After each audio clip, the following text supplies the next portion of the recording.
2020 has been a year of huge acceleration of organizations' just sheer commitment to focus on race equality.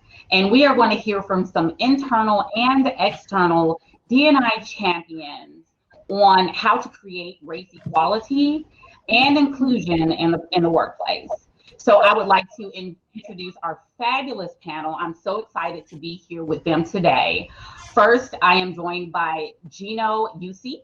He is the Executive Vice President of from Elsevier, excuse me. We have Ron Walden, who is from Exhibitions, and Ron is the internal executive sponsor for our Race at Work Charter, commissioned by the Business in the Community group that is over in the UK. And he's also the executive sponsor for Race within Exhibitions. Then we have Joy Stevens, which I am sure that everybody should be at least a little bit familiar with.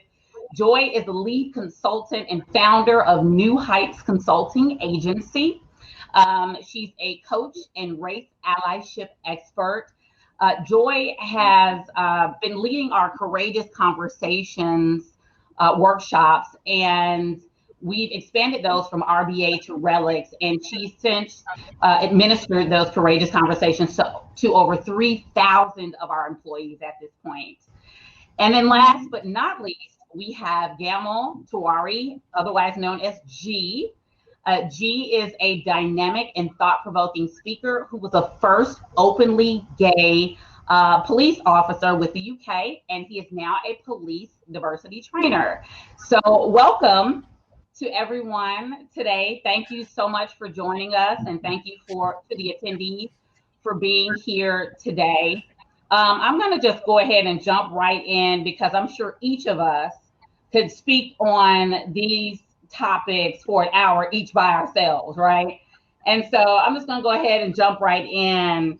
2020 has been a heck of a year, right? And especially in the area of race. I mean, and anybody can jump in and kind of answer this question. What about this year has made it such an anomaly? Like, why is this year such a game changer? I'd be willing to start that conversation, at least. And I'm sorry, Ron, did you want to go? No, after you, Joy. Okay. So just speaking from someone living in the U.S., the events that happened over the summer, specifically the death of George Floyd, followed by the investigation into the death of Breonna Taylor, followed by the unjustified vigilante killing of Ahmaud Arbery. That all happened within about 10, 11 days of each other, at least as far as the public finding out about it. And because we are in the middle of a pandemic, because everyone is sitting at home, you didn't hear about it redacted on the news later. You didn't hear about it on the weekend. You heard about it almost in real time. And it became almost an avalanche of, oh my God, what is happening? You know, and it's something that we hadn't seen, at least from a social, or I'd say from a public knowledge standpoint, we hadn't seen that level of injustice since the 60s, you know, where you had the famous crossing of the Evan Pettus Bridge with Martin Luther King that is reenacted so often. All of a sudden, here's another example of ridiculous, unjustifiable, inexcusable violence. And how have we gotten here? And I think it woke a lot of people up as to the problems that are still persistent, not just in this country, but you saw sympathetic and empathetic protests and demands for justice across the world because everyone was saying enough is enough. Yeah, I would have to agree with Joy. Ron, you wanted to chime in? Sure. Yes, I absolutely agree with Joy. I think that in a very short period of time, we had, event after event after event. I think that COVID and social media created the perfect kind of combination, a perfect storm. To Joy's point, people were at home. They were not receiving redacted information. It was happening in real time. And I think more importantly, the escapism that used the mechanisms for people to escape have been removed. They weren't going to concerts, they weren't going out shopping, they weren't casually going out to dinner. This was front and center, day after day, hour after hour, minute after minute. And I think I would absolutely. I think I would totally agree with the social media aspect. I mean, I'm in the UK, so I'm not in the States. But again, being in that place where you could see everything lifetime being broadcast around the world, I think that's what makes 2020 unique, is that the access to information compared to the 1960s or the 50s or the 70s is instantaneous. And having that instantaneous access is just mind-blowing. And that's what this year has shown us, how powerful social media can be. Great. Something?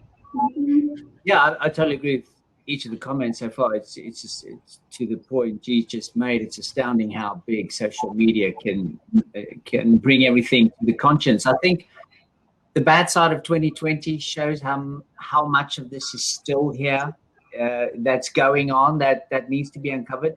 The good side of 2020 is the shock of the world at it, and the galvanization of action and thought that this is, you know, unbelievable that it's still going on to this extent, if at all going on. That it should be going on at all, never mind to this extent, is my point. So that's the two sides of 2020 that I've seen. Absolutely. And Patrick Pittman says in the comments, the proliferation of reliable, non-official, unedited video recordings has had an effect, right? Absolutely. Yeah.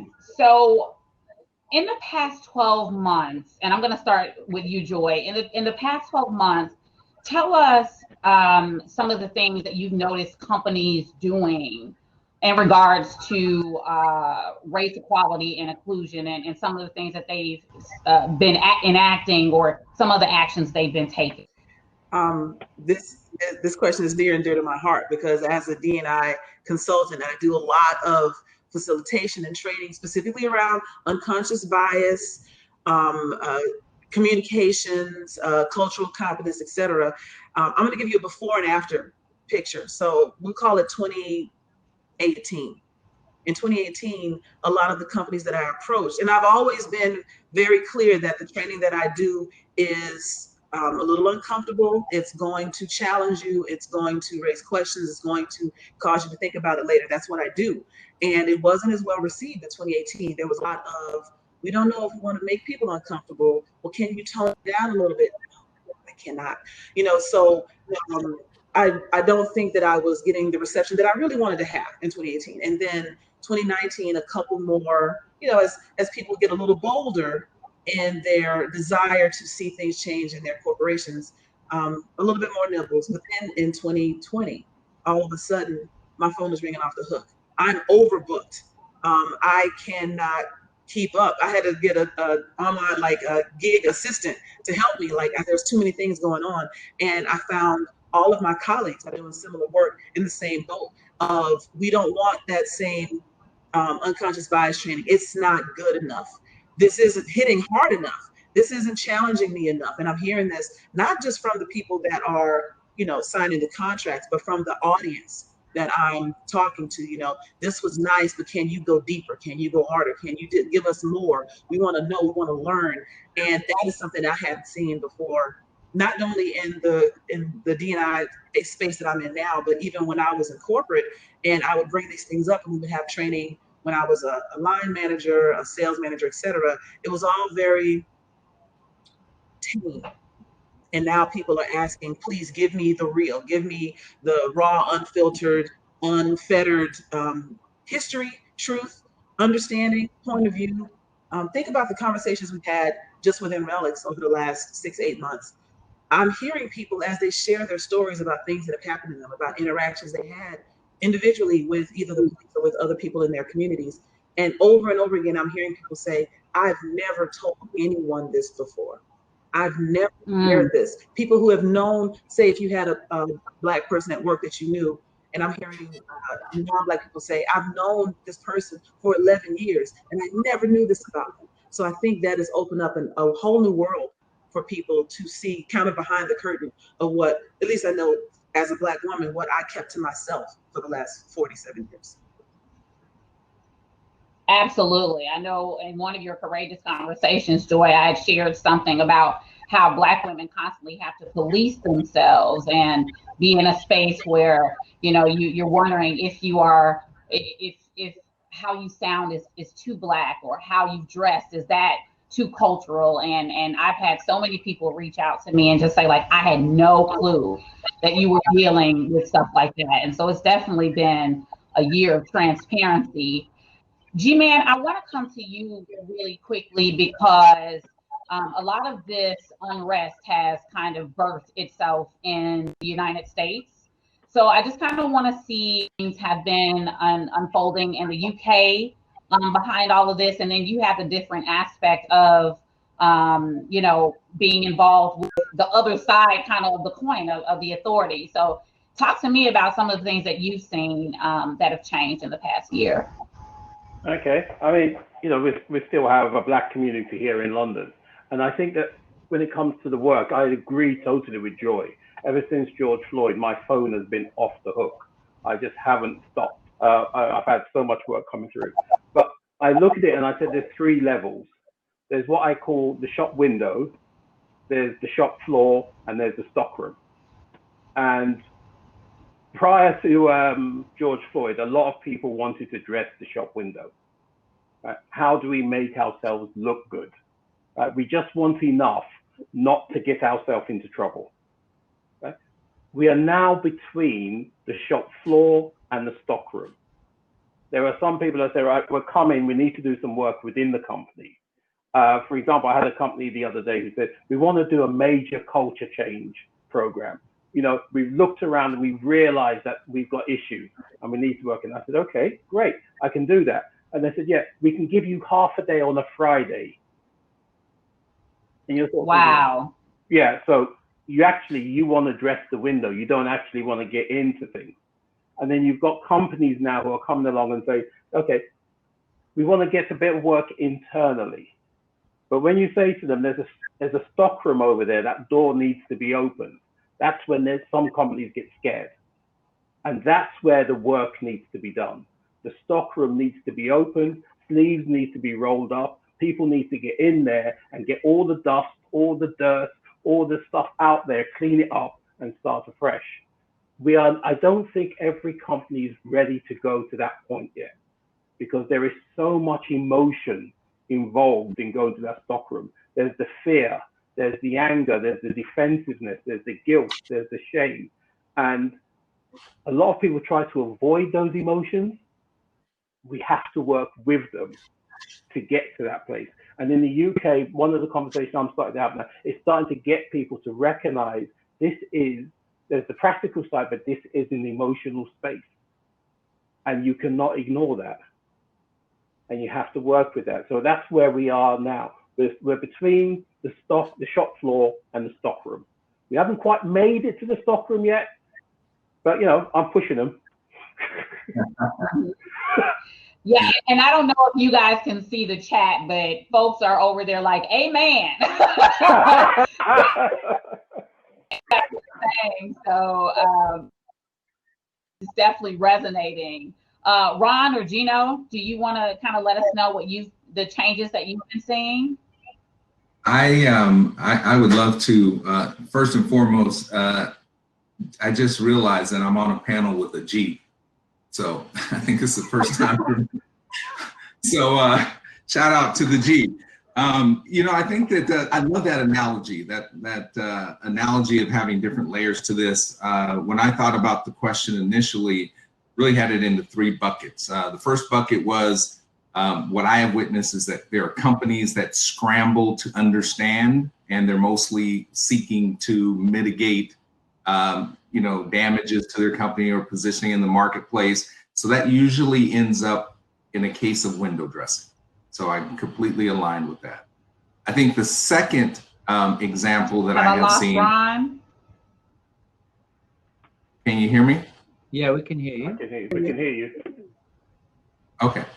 So I think the second case is where I've seen companies acknowledge that there's an issue, and then they seek solutions. And usually they have to go to outside counsel to be able to get that type of information, but they're headed down the right path. And then the third place is where I've seen is where people have acknowledged that there's an issue, they've made a commitment to change, and then they've actually implemented initiatives that will drive that change. And I'm excited because I believe that our CEO, Hugh Jones, you just heard from him earlier in a video, and our leadership at RX is actually in that third bucket.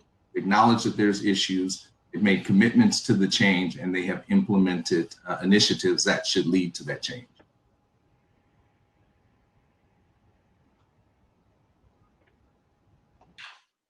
I think Marissa has to refresh from, I'm just looking at the chat on the side here. I think while we wait for Marissa, Gino, why don't you go ahead? Yeah, I like you, Ron, haven't heard the analogy, the way that G put it around the three front, the shop front, the floor and the stock room, but it's absolutely spot on. I mean, I've seen it even here at Elsevier. I think previously there was a bit of window dressing as people spoke about it, but it wasn't something that was cascading through the business and really being taken on, because it does start at the top. It starts with the CEO. And if the CEO genuinely has an understanding of what this means and what this journey is going to look like, and then the leadership team gets it, and then the next, and then bit by bit the culture has to evolve, and to G's point, moves from the shop window into the stock room. But there's a lot to tackle in this. It's an extraordinary, I think it's an extraordinary journey, because a lot of people like myself, not of color, find it really difficult to have these conversations, even though I feel I know what I feel about it and what I'm doing and how I want to help and how I've led my career in this place. I know that other folks who have never given it thought don't know how to have this conversation yet. So it takes bravery, and it takes leadership, and it takes a commitment from the organization, and it's a long-term commitment. I think this isn't. I'm sure you guys know much more than I do, where you've seen it play out, but this isn't this year's corporate responsibility job. This is a multi-year into the future commitment from everybody. Right. Absolutely. Can you guys hear me again? I kind of lost it, knocked off my main camera, so I just want to make sure the angle is different, but I'm back on, it looks like.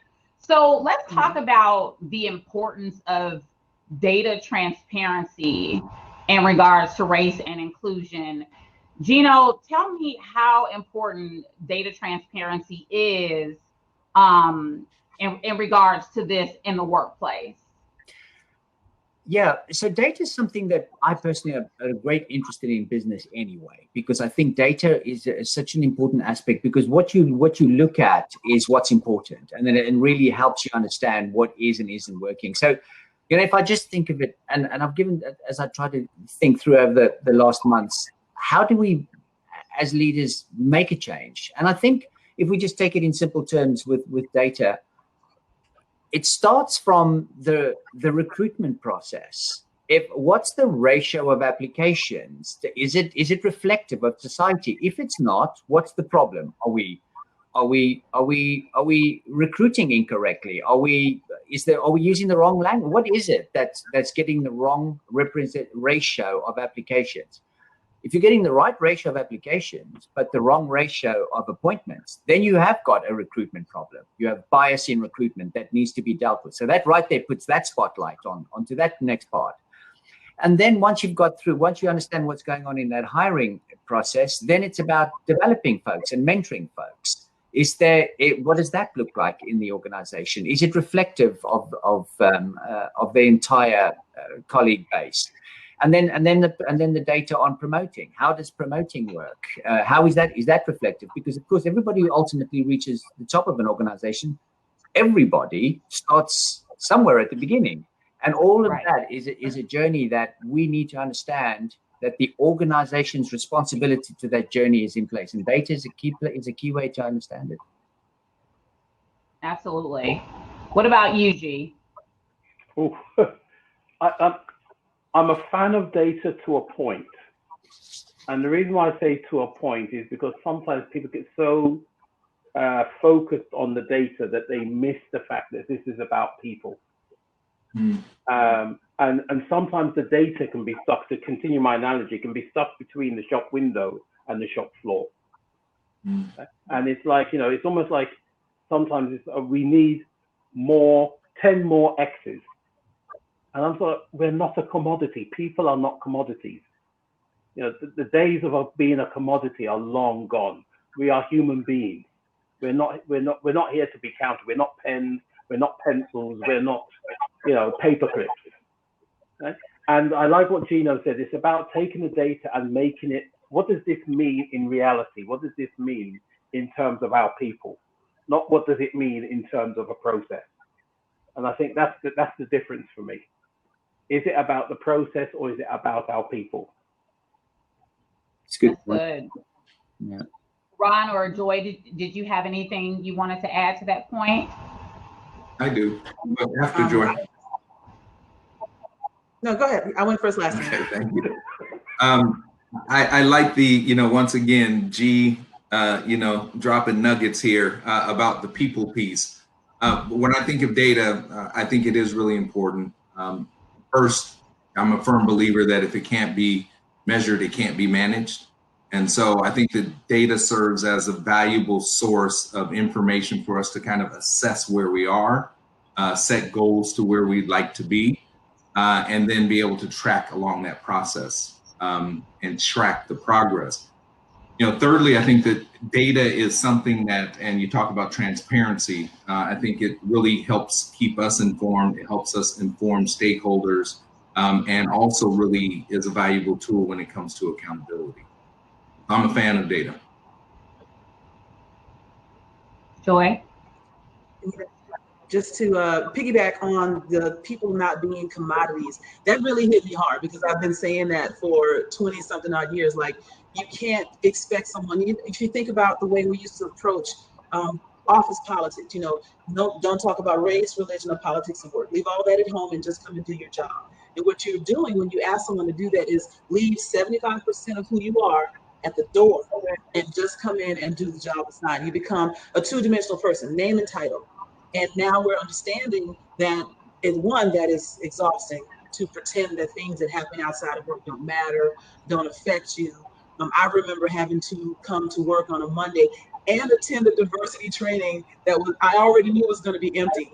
The Monday after Mike Brown was killed in Ferguson, Missouri, and having to sit there and people talk about how there wasn't a real problem in America. And I just sat there just seething. And people asked me, "You fine?" "I'm fine." You know, because we don't talk about that. But how did that affect not only how I saw myself in the company, but how I saw the people in that room as I listened to them pretend nothing was wrong, you know, and not see the issues that I saw. I would say that that was the beginning of me deciding that I was going to leave corporate America, because I did not see a place where I could be completely myself and have that moment of vulnerability, be able to cry about what happened, be able to talk about how it affected me, because I had to leave everything at the door. And so when you start to see people as humans with issues and hopes and dreams and aspirations and flaws and things and problems that bother them, that they come to work with, and we're able to address it and have that difficult conversation. Yes, I saw what happened over the weekend. How are you handling it? You know, when we're able to do that, not only does it drive more understanding of someone else's perspective, it drives deeper relationships at work. It builds stronger ties across the community, across the division, across the team, etc. But on the other hand, it makes it a lot harder to make what is euphemistically called the tough decision later when someone needs a corrective action or we're downsizing, which is one of the reasons that for so many decades there was this push to dehumanize the workforce, because it made them disposable. But we know what happens when you start to dehumanize people. And so we've got to get back to, or continue to go down this path of seeing people as whole three-dimensional beings. I have thoughts and dreams that are outside of the company that I want to be able to discuss, or at least acknowledge while I'm working, so that I can not spend so much energy hiding half of who I am and come to work and say, this is who I am. I'm still going to do the best job that I can do the best job you've ever seen, etc. But I also want to be able to talk about who I really am while I'm at work. You know, I hope that makes sense. Yes, it definitely makes sense. I'm going to give a little bit to talk about allyship. So allyship training is a key action a lot of companies are currently taking to educate employees. Tell us what allyship means to you and how people can be effective allies. And Joy, with you being our facilitator of our allyship and anti-racism, I'm going to actually racism webinar. I'm going to actually start with you. Okay, so being an ally means understanding the group that you're trying to ally with. And then it also means speaking up on their behalf when they're not in the room, standing with them, even when you're not standing specifically physically next to them. So step one, you've got to understand their history. Anyone that's taken my allyship class knows that I hit you right in the face with a lot of the history of the interactions between Black people and white people as two different concepts from 1619 forward, and what has happened, and how do we get here, what things happen to systemically discriminate against one group over another, how do we see each other in images that inform how we look at Black skin specifically. And I tell people this class focuses on being an ally to the Black community, but you can reskin this class and make it allied to the LGBTQ community, allied to women, allied to any other marginalized community. But if you want to be an ally to that group, you've got to know their history. You've got to understand how they have become a minority, so to speak, why they are not being treated equally. And then you can understand what you can do about it. Now you know, well, this has happened in the past. This is how we got set up for this particular situation. And here's how I can speak up on their behalf. And I tell everyone in my class, being an ally is living as an ally. It is not something you do on the weekends. It is not just changing your, adding a hashtag to a picture or changing your Facebook profile. It's having that hard conversation with Uncle Roy. You know, it's having difficult conversations at work. It is standing up for someone that is not there. It is not allowing the little jokes to happen in your presence. I'm not okay with this. I don't agree with what you're saying. Oh, well, there's no one in the room, so it's okay. No, it's not. It's constant vigilance. And again, that can be, it's a lot of work. It takes stamina. And I think, as Gino mentioned earlier, making these changes is not going to happen overnight. It took us 400 years to get here. And here is still not perfect. So it's going to take us at least another 18 months, 2 years, et cetera, a couple of election cycles to get to full progress. I think we've traveled, we have moved, but there's a whole lot more to do, and it's not going to happen overnight, which means, again, the stamina has to be there. This isn't something you can just move on from in January, you know. And I think that's what I want people to understand is this is how we live now as an ally, not just something wonderful. we do. Gino, you want to give us your perspective? Yeah, I mean, you know, allyship at the end of the day is what it's all about. We're all allies in one form or another, and it's recognizing that responsibility to each other, whatever the background, whatever the skin color or the sexual preference or the gender or whatever it is. We're allies in a mission together, and it's about supporting each other. It's about understanding each other, the way you say that, Joy. It's, you know, I totally take both of your earlier points about it's about people on commodities. They are people. This is where that people thing really comes in. Data for me identifies where the problem is at a larger level to focus in and make and how do we make changes. But it's at that human interaction level. All of us have a singular and collective responsibility to be allies, to have this allyship mentality with each other, regardless of who we are and where we come from. Absolutely.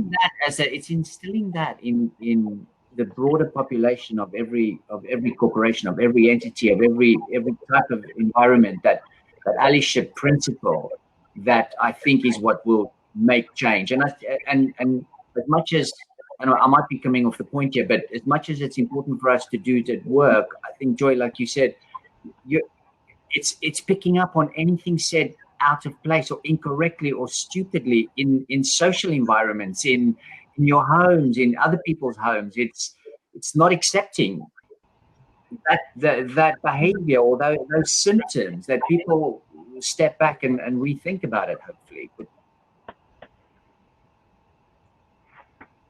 Ron?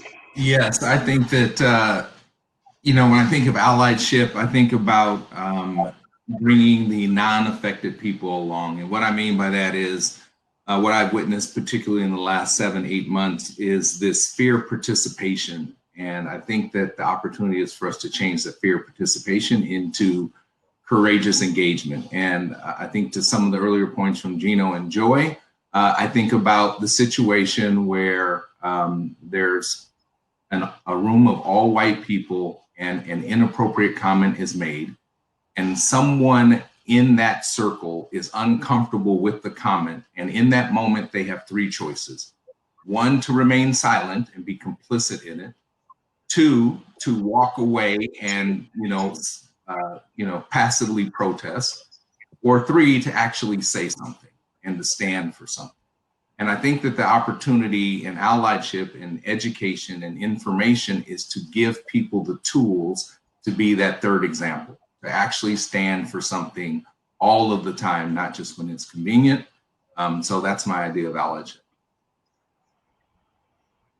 G-Man? Yeah. I have a little issue with allyship when people say allyship is about standing up for a particular group or for an individual. I think it's allyship to me is standing up against something, against racism, against discrimination of any form. That's what I think an ally should do. And to me, I talk about the 4 B's of allyship, right? And the 4 B's are 4 positions. You can stand before me, beside me, behind me, but don't belittle me. And that's the way I look at it. And it's knowing when to stand in those positions. There's going to be moments when you will need to stand before me, right? There's going to be moments when you need to stand beside me. There's going to be moments when you're going to need to stand behind me and just be a witness, right? But don't be in a position where you belittle me, because then you're victimizing me. You're not supporting me. And that's the thing around it. And I've been to very recently talking to an organization where they were talking about allyship in terms of gender. And the men in the room would say, well, we've been told we have to stand up for women. And I'm like, no, you're not standing up for women. You're standing up against sexism. There is a big difference. You're not standing up for Black people. You're standing up against racism. And the other side of it is you don't have to understand me to stand up for me. I don't even understand myself sometimes. You just have to appreciate that I'm in a different world to you. And replace the word understanding with appreciation. If you can appreciate someone's situation, you're more likely to work. If you try and understand, you'll get yourself more and more confused. Because the deeper you go into that understanding, the more confusing it will be. Just appreciate the difference. That's and Joy and I have had this conversation before, where I was letting her know that a best friend of mine had came out to me. And so every time we went somewhere with my newfound allyship, because he was scared that his sexuality somehow would affect our friendship. And so now I'm in a place where I'm friend Johnny, he's gay, right? And that is not what allyship is about. It's so much more to him. Having a master's degree and being a scholar, and I'm not mentioning any of those things. I'm just saying, and he's gay, because I'm wanting to let everybody know that he's gay, but I don't care. I love him. But that's not necessarily where he needed me to stand in. He needs me to stand in when someone tells a crude gay joke, or somebody says, oh, well, these people, they don't deserve to get married. That's when he needs me to come in and be an advocate for him, not just introducing him and taking the lead on, what he wants people to know about him. And so we can get a little bit overzealous. and you know, his love for me, he knows that I meant only well things, but you know, you made a great point that really made me think about that. You know, people are in the chat, they are really just chattering away, and they're talking about all of the gems that we're dropping. They are dropping a lot of gems as well, right? And so I do want this to be interactive. And so I just wanted to let the panelists know, if you can see the chat and if there's anything that you want to address, please, by all means, you know, cut me off and let's definitely address that. But I just want to stay here a little bit longer. And any of you who want to address this, you can do that. Besides allyship, what are some other things that organizations can be doing to promote change?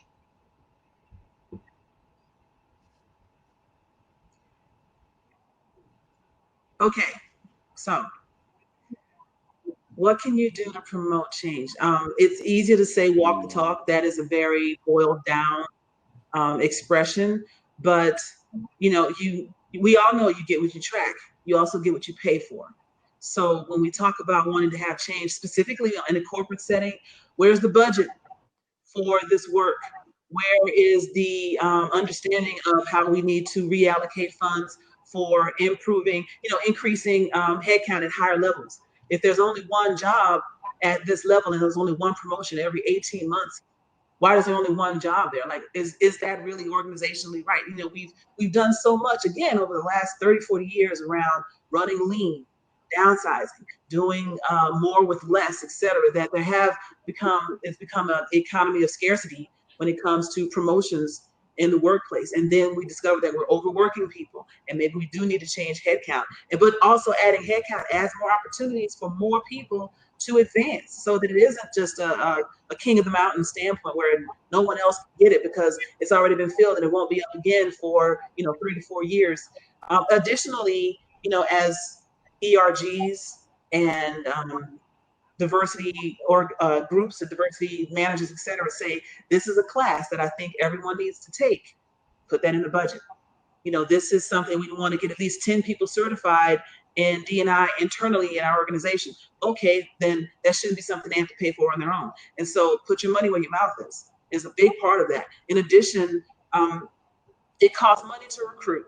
And a lot of companies have long-standing and to some point advantageous relationships with certain schools. But if that school is, if you fish that pond excessively and there's nothing else new to get out of there, and you're not getting the diversity of candidates that you want from that same school, go somewhere else, build a new relationship, and that costs money. So a lot of this is nice to say, but it costs to do. And when you challenge someone to put some more money against something, sometimes that can become an issue of a little bit of resistance. Well, that's going to affect the bottom line. It's going to change our overall profits for the year.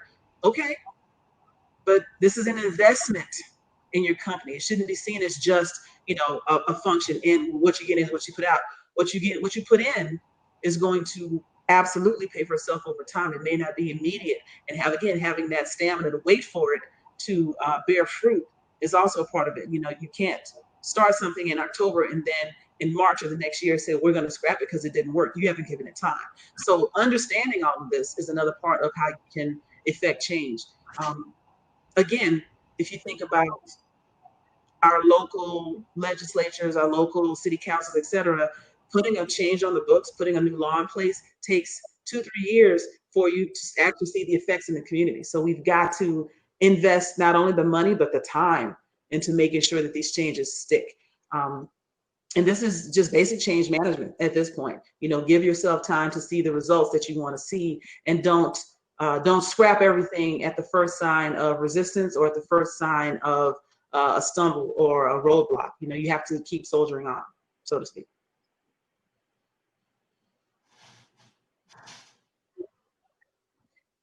And while it's quiet, there's one other thing that I wanted to address that I did see scroll by as I was looking through. Someone asked a question around being an ally, specifically in social media spaces. And there's a lot of people that'll say, if you support XYZ, unfriend me. And what do we do with that? And I wanted to address that briefly because it's good to make a stand. It's good to let people know this is where I stand on this issue. But drawing a line in the sand and saying, if you think another way, we're no longer friends, is alienating to the very people that you may be trying to reach. So instead of saying something like, if you think this, unfriend me. If you think this, tell me why you think you're right. Let's have that discussion. If you really want to go there, if you really want to convince me of why you think your position is right, then let's talk about it respectfully, because you don't want to get into a Facebook fight. They never end. They never end, first of all. But just turning someone off, it stops them from having potentially an avenue to see what you're talking about. In my training class, I talk about echo chambers and filter bubbles. If you block everyone that disagrees with you, you may be the only person on their friends list that has a different point of view for them, and now you're no longer there. So challenge them to have the conversation instead of cutting them off. It's going to be hard, but everything about this, if it was easy, we'd have done this 30 years ago.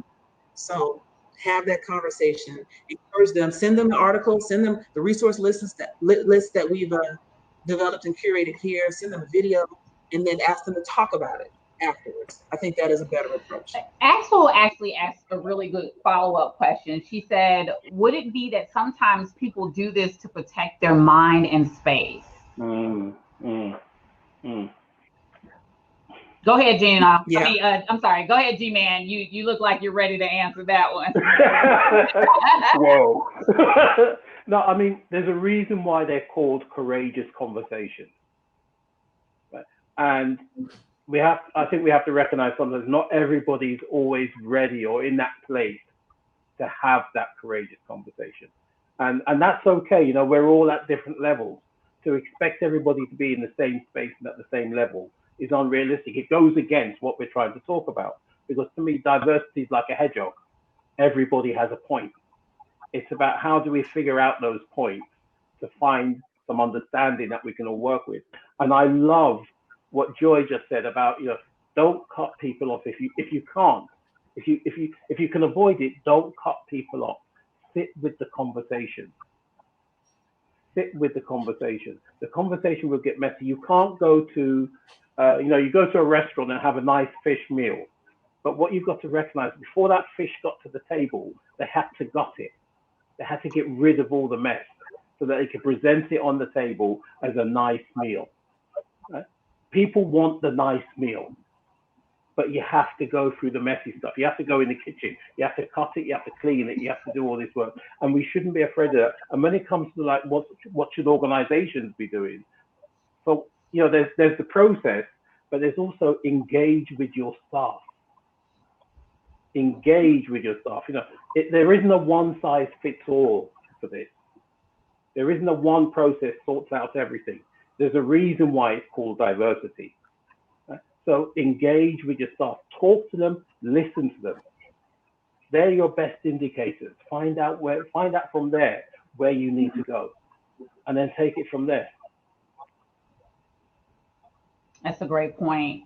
I've done a horrible time at managing the time because we've just been having such a rich conversation. So this is actually going to be our last question. Diversity at the top of organizations is continually cited as a challenge. Why do you think this is, and why is it so important to see diversity in leadership? I'm actually going to start with Ron. This for me, it's a very, I think, short answer, which is the issue is that the leaders at the top are far removed from the issues that most people are faced with. And I think a lot of it has to do with what they look like, where they live, their economic status, et cetera, et cetera. It's important for two reasons. For those that are leading businesses, it's important because diversity is good for your bottom line. There's innovation that comes out of it. There's creativity that comes out of it. So from an economic standpoint, leaders need to understand that it's good for your business. More importantly, it's good for the people in your business.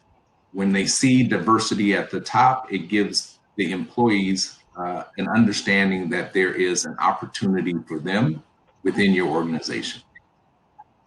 So that's what I would sum it up as.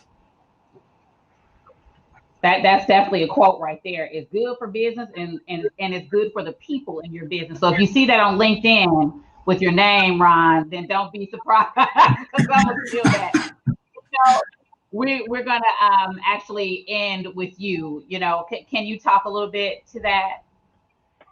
Sorry, yeah, you cut off slightly. Was it me? Did you say, Marissa? Yeah. So if you could just talk also about the importance of leadership, that'd be great.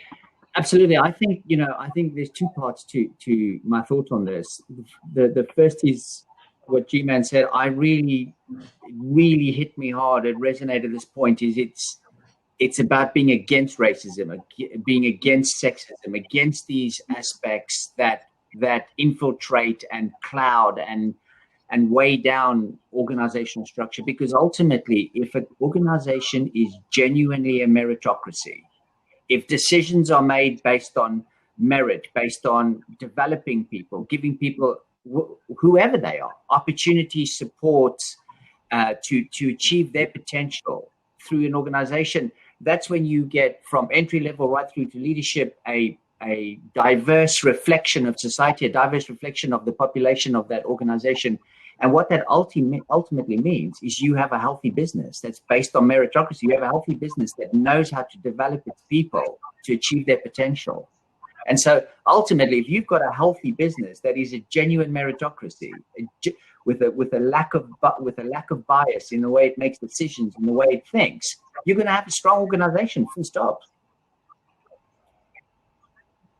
Well, that is a great note to end on. People are asking if this session is recorded. It is definitely recorded.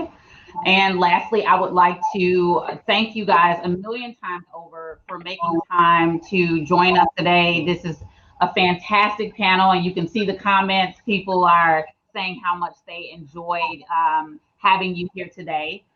So that is going to conclude the panel for today. And thank you to all the attendees as well. And yeah. So one day, hopefully, we'll get to continue the conversation. And thank you again. Thank you for inviting me. Best wishes. Thank you. Thank you. Bye-bye. Bye-bye. Glad to be